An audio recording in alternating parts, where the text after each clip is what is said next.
Hey, what's up YouTube, Matt from Glove Bros. Come to you guys in the video today. So in this video, I'm going to be doing a first base mitt break-in tutorial. So with this mitt, I'm going to be showing you guys how I do it 2 in the pinky. And then with my 44, I'm going to show you guys how to do it traditional. So this video is going to have just a lot of tips and tricks on how I break in my first base mitt. I'm going to say with the same logic that I do with a lot of them. The best thing that I'm going to tell you to do is play catch. So there's been a lot of hoopla going around about the hot water treatment. So I do want to just clear some stuff up with you guys.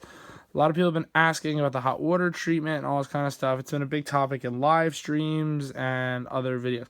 We do not use the hot water treatment to break in our gloves. We do it to form our gloves. So a lot of people are like, oh, is hot water good to break in a glove?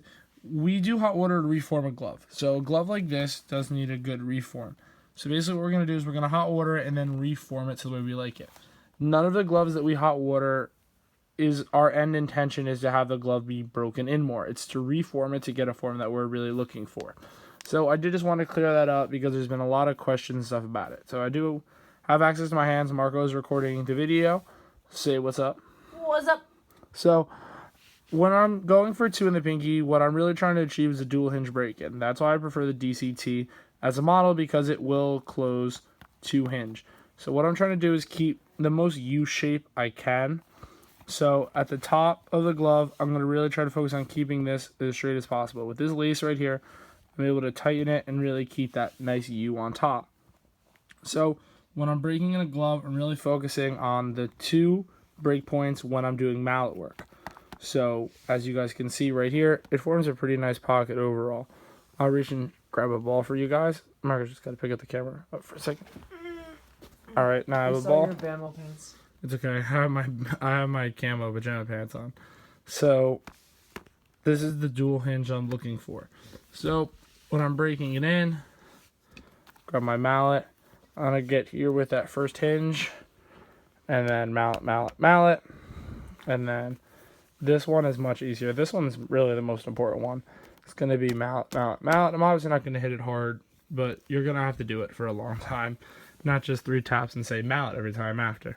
So another thing you're going to want to achieve, is obviously a deep pocket. So the deep pocket, my standard is it has to swallow a softball to be a gamer for me. So what you guys are really going to do is focusing on hitting it in the pocket. A lot of people are like, oh, when I'm breaking in a glove, it's starting to bubble. It means you're rushing it too much, or it's being squeezed incorrectly.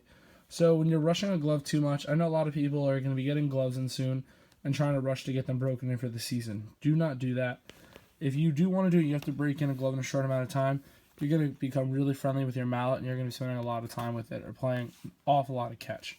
So what you guys are going to try to do is really just pound the pocket. I like to pound even a little bit down here as well.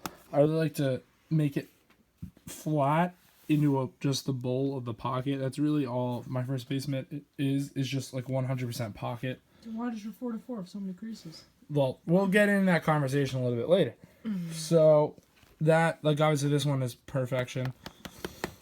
It's absolutely perfect. This could also be held traditional, but it's not really that comfortable traditional, like in my opinion, like for how I hold it. But like it still is a pretty decent pocket, even traditional.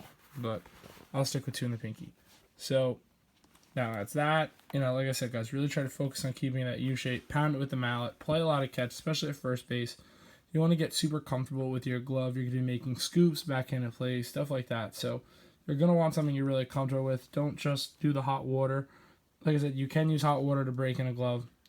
We wouldn't necessarily suggest it. You know, I would say catch first, and then if you're against all odds, I would say then you can go ahead and do the hot water treatment. So I'm going to throw that over there, and now I'm going to get into my 44 Pro. So the 44 Pro is, there's just so much other stuff there, guys. Marco was trying to zoom in on his glove, and it was not working. So I don't know why Zoom doesn't work on capture. I don't know, it does. I think you just did it wrong. I guess not. All right, so now I'm going to be holding this traditional.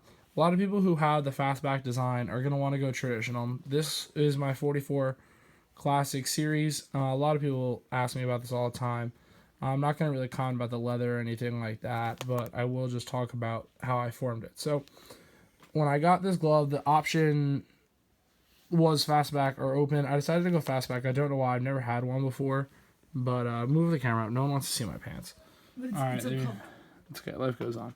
So when I got this, it already came with this big crease in here and in here.